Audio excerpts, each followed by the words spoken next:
Hi people, so this is a kind of experiment. I love reading books. I've got a stack of interesting books to read, and one of the reasons why I don't read that much anymore is some frustration I have about how to share what I'm reading with other people. I think since I've become a web person, I like sharing the interesting stuff that I discover. And for example, if you take a book like this one, The Black Swan, it's absolutely fascinating. You have to read this book. Google it, The Black Swan by Nassim Nicholas Taleb. And you can see that I've already read, a big part of it, but I haven't touched it for a month and a half. I've typed up some quotes that I write in Tumblr, but it's tiring to do. So there are these little pen scanners. I was thinking about getting one of those so I can easily scan quotes, but I'm actually going to read some to you. Okay, so time to seatbelts. I'm in a chapter which is, well, a part of the book, a second part of the book, called The Scandal of Prediction, and the author kind of goes on why we can't predict. So I think it's quite appropriate in this early 2008, in these first days of 2008, where everybody's, spent last week making predictions about what is awaiting us for the new year. We don't know. The important things, Taleb's point is, the important things that are going to happen are unpredictable black swans. Black swans because we thought that swans were white, that all swans were white, until one day somebody came upon a black swan and, everything crumbled down. So I was talking about guessing and predicting. So here's some stuff from page. This is going to might be a long video, but well, it's also tell me if this kind of thing is useless or totally boring. So page 142. I was talking about guessing and predicting. He just gave us an example actually of how when you ask people to guess things that they don't know, for example, what's the population of Rajasthan, and you take 100 people in the room and you ask them to give a prediction of how many people are living in Rajasthan. So, and the prediction must be 98%. You must be 98% certain about it. So, for example, you'd say, I'm 98% certain that the population of Rajasthan is between, I don't know, 27,000 and 33,000 people, or something like that.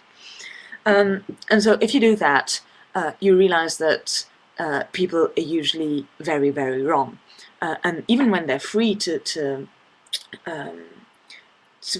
pick numbers which are as wide as they want, they just mess up, and like they're wrong not 2% of the time, but something like 30 to 50% of the time. So this brings our author to say the following. There is no effective difference between my guessing a variable that is not random, but for which my information is partial or deficient, such as the number of lovers who transited through the bed of Catherine II of Russia, and predicting a random one, like tomorrow's unemployment rate or next year's stock market. In this sense, guessing what I don't know or what somebody else may know, and predicting what has not taken place yet are the same thing. Okay, so he's taking this thing about 98% accuracy thing. Well, he asks people to give a prediction about something that exists, not really a prediction. But he's saying basically that predictions about the future are roughly the same as trying to guess something that you don't know much about, which is what we're doing when we're predicting the future. Okay, we don't know much about it.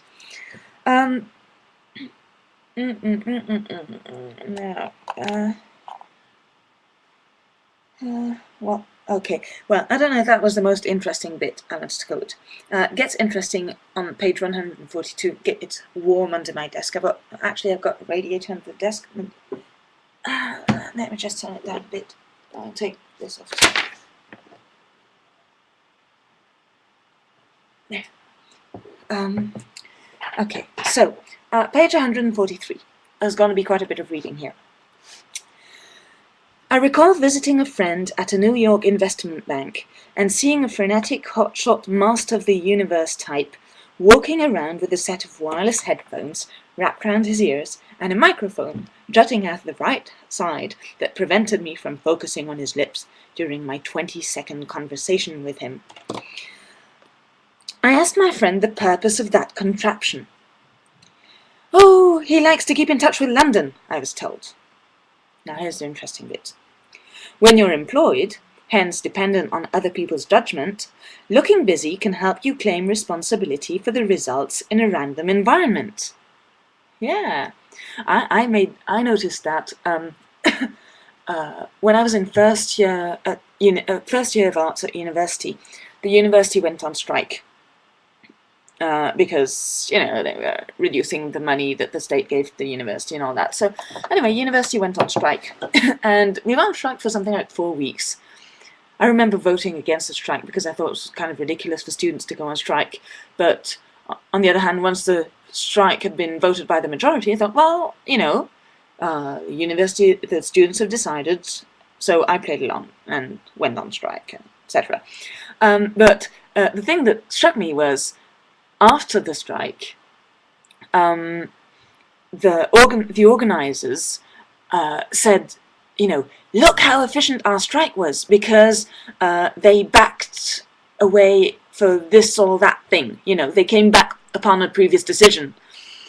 And somebody mentioned to me, and it made perfect sense, that they were going to back out anyway. And so it's a good trick, if you know that a decision is going to change, you organize something to make it change, and then you can say, hey, it was us. Okay, so this is similar to what Taleb is talking about. Where were we? Yeah, so when you're employed, you better look busy, because then you can claim responsibility for the results in a random environment. The appearance of busyness reinforces the perception of causality, of the link between results and one's role in them. This, of course, applies even more to the CEOs of large companies, who need to trumpet a link between their presence and leadership and the results of their company.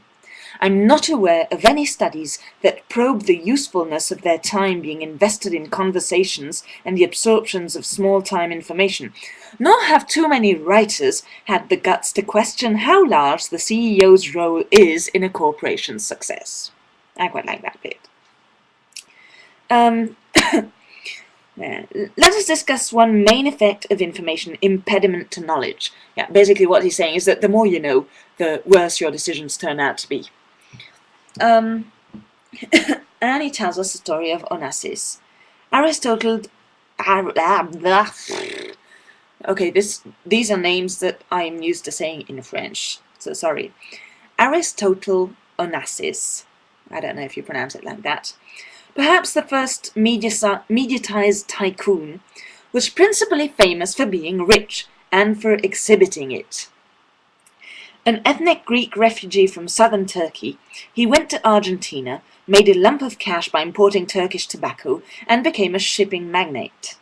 He was reviled when he married Jacqueline Kennedy, the widow of the American President John F. Kennedy, which drove the heartbroken opera singer Maria Callas to immure herself in a Paris apartment to await death. Okay. If you study Onassis's life, which I spent part of my early adulthood doing, you would notice an interesting regularity. Work, in the conventional sense, was not his thing. He did not even bother to have a desk, let alone an office. He was not just a deal maker, which does not necessitate having an office, but he also ran a shipping empire, which requires day-to-day monitoring. Yet his main tool was a notebook, which contained all the information he needed. Onassis spent his life trying to socialize with the rich and famous, and to pursue and collect women. He generally woke up at noon. If he needed legal advice, he would summon his lawyers to some nightclub in Paris at 2 a.m. He was said to have an irresistible charm which helped him take advantage of people. Let's go beyond the anecdote. There may be a fooled by randomness effect here. Fooled by randomness is Taleb's previous book. There might be a fooled by randomness effect here of making a causal link between Onassis' success and his modus operandi. I may never know if Onassis was skilled or lucky, though I am convinced that this charm opened doors for him. But I can subject his modus to rigorous examination by looking at blah blah blah blah